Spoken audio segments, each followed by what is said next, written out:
Yes, alright. Nkulamusiza kwenye mkwano gwange ndaje sinzo bango otuliriza kutegeeza nti webale kwekumira ku mayingo gano aga Yugi Update TV era ng'okola ky'amaanyi nnyo okubanga otubeezaawo okubanga obeera naffe buli kadde buli ssaawa n'okubanga otuninze in Yugi Update TV. Omukyala akulira ekitongole oba ministry eya Uganda Human Rights Commission chairperson ono Maria Muwangadya avuddeyo n'ayatulira Muhoozi Kayingo n'amugamba nti nno tetugenda kwetonda ekiba kibe tetugenda kuwandiikira apology. Jjukira nti nno Muhoozi Kayingo eggulo yagenze ku social media n'awanika post ng'agamba ekitongole kino ekya Uganda Human Rights Commission kimuwandiikira apology letter nga bamwetondera oluvannyuma lw'okubanga ekitongole kino kyawandiise ebbankaluwa ng'egezaako okwodalinga Muhoozi Kayingo asobole okubanga alilizinga eri mutwe eyawambibwa ebiseera ebiyise emabega n'adetainingibwa mu police custody ate ng'embeera si nnungi. Wabula Muhoozi Kayingo yalabibwako ng'agenda maaso n'okubanga amwanukula ng'agamba nti bano abantu abawa obulamu bwaffe tebasobola kubeera nga batutegeerera, tebalowooza nti nno bebategeerera amagye.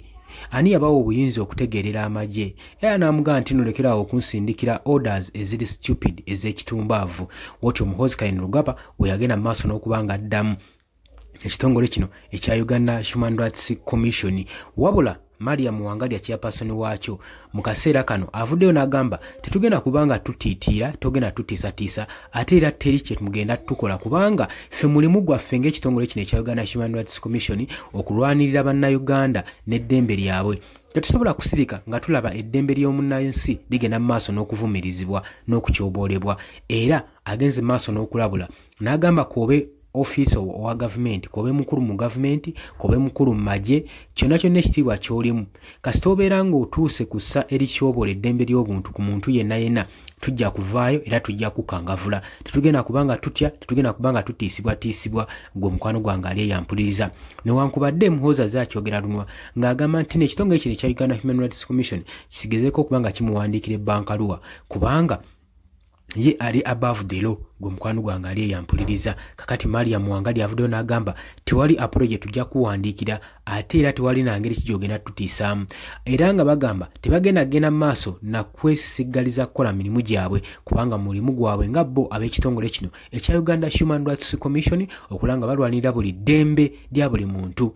Bagambye nti nno n'obeera ng'oli munene mu gavumenti, n'obeera ng'oli high ranking officer CDF, ky'oba omanya nti ffe amateeka gaffe oba amateeka gatuwa obuyinza authority okusobola okulaba nga tukangavula oyo yonna yenna abakyobodde eddembe ly'obuntu buli mbeera.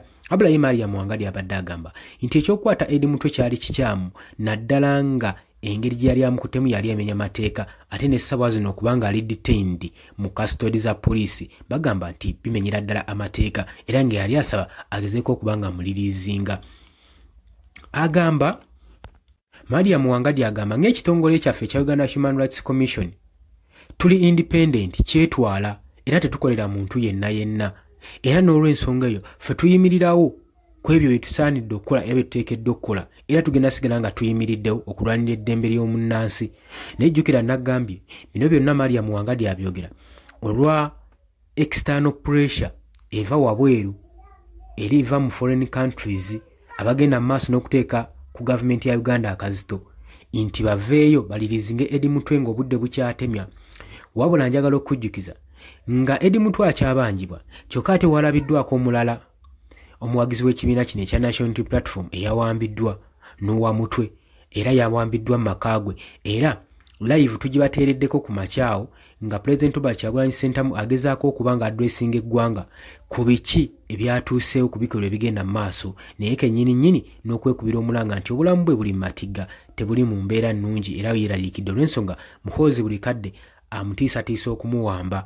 N'agamba nti nno gye buvuddeko yasooka kutiisatiisa n'owa Mutwe nga wagenda okuba nga amuwamba era kyatuukiridde bamuwambye. Kakati bye bino ebikolwa ekitongole kino bikigezaako vumirira okukwata omuntu ewatali musango ate ne mubuzibwawo n'amala essaawa 48 nga mukyamukuumidde nga tannalabikako. Ekyo nno kiraga engeri y'okuvuulwa ekitiibwa saako n'eddembe ly'omunnansi gwe ali eyampuliriza.